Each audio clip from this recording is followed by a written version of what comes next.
Salut à tous, bienvenue dans ce nouveau tutorat d'histologie. Donc là on est dans la deuxième partie des jonctions intercellulaires. Donc comme je vous l'avais dit, on va continuer sur les jonctions adhérentes et cette fois on va voir les jonctions aussi communicantes. Donc dans la catégorie jonction d'adhérence, on va étudier le desmosome, l'hémidesmosome, le contact focal. Et ensuite on va étudier les jonctions communicantes. Donc le desmosome, qui est une jonction d'adhérence, va avoir une structure assez discoïdale et le desmosome, comme je vous l'ai dit précédemment, est aussi appelé macula adherens. Donc il va avoir une forme assez ovalaire et ça va être une petite jonction, justement c'est pour ça qu'on le nomme macula. Donc ça va être une petite jonction avec un axe long qui varie entre 400 et 500 nanomètres et un axe court de 100 nanomètres. Donc en microscopie électronique, l'espace intercellulaire va avoir une taille de 30 nanomètres et on va avoir une ligne d'électrons assez dense. Ça c'est dû à, comme vous le voyez sur le schéma, cette ligne-là continue de glycoprotéines qui vont faire le lien entre les deux plaques du desmosome. Et justement, au sujet de la plaque desmosomale, on voit des fils sortir comme ça.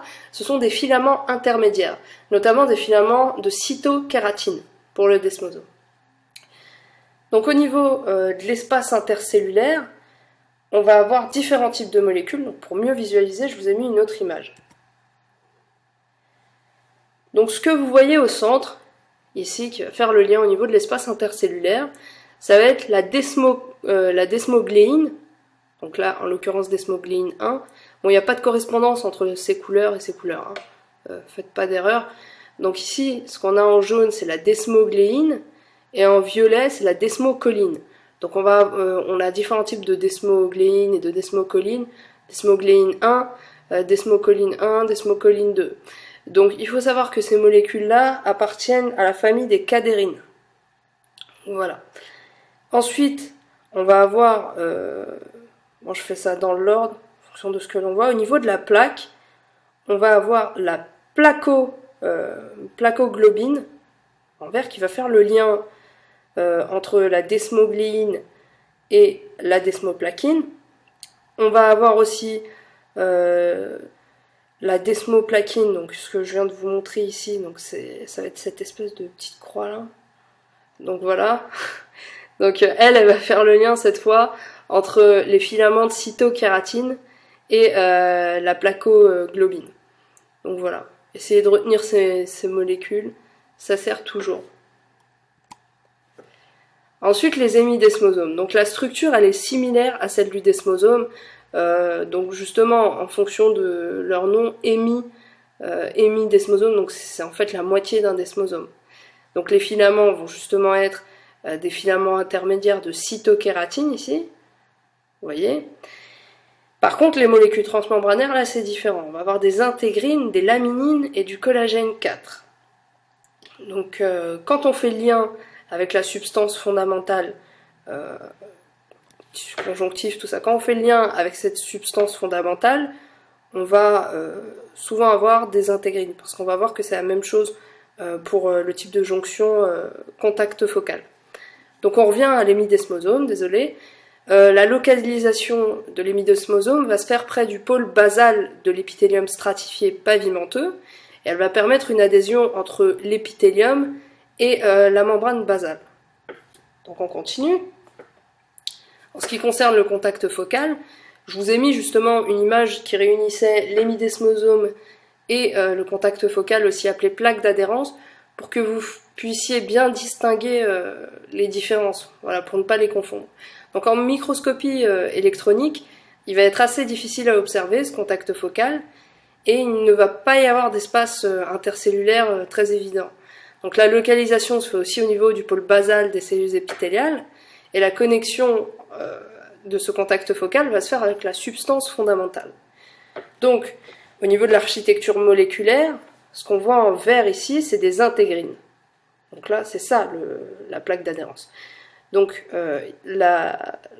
les intégrines vont faire le lien entre le cytosquelette et la substance fondamentale. Donc la substance fondamentale se trouve à ce niveau-là, extracellulaire, et le cytosquelette se trouve dans la cellule.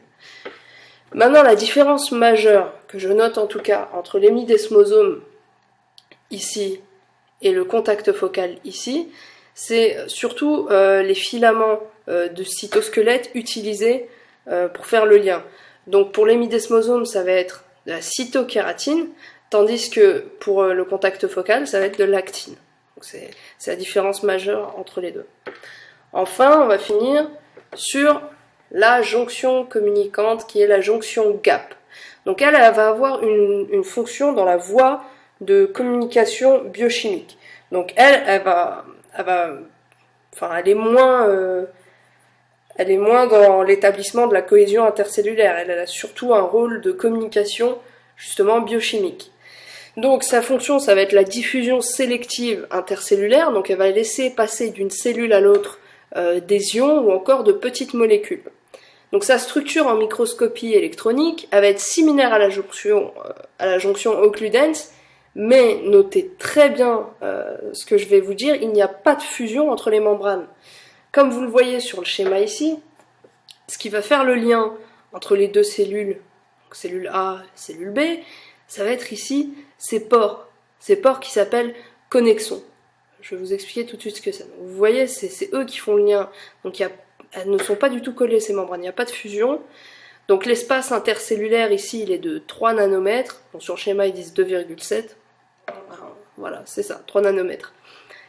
Le connexon, donc ça va être ce pore-là. Donc la fusion des deux membranes va former ce qu'on appelle un pore qui s'appelle un connexon. Donc c'est un pore à queue assez proéminent. Et il sera formé par ce qu'on appelle des connexines. Donc une connexine, c'est une unité morphologique. Donc il y en a 6 par pore. Vous voyez, 6 connexines. Donc voilà pour ce cours. J'espère que ça a été simple et rapide. Et on va étudier ensuite les molécules d'adhésivité. Donc voilà, je vous souhaite une bonne soirée ou une bonne journée. Au revoir!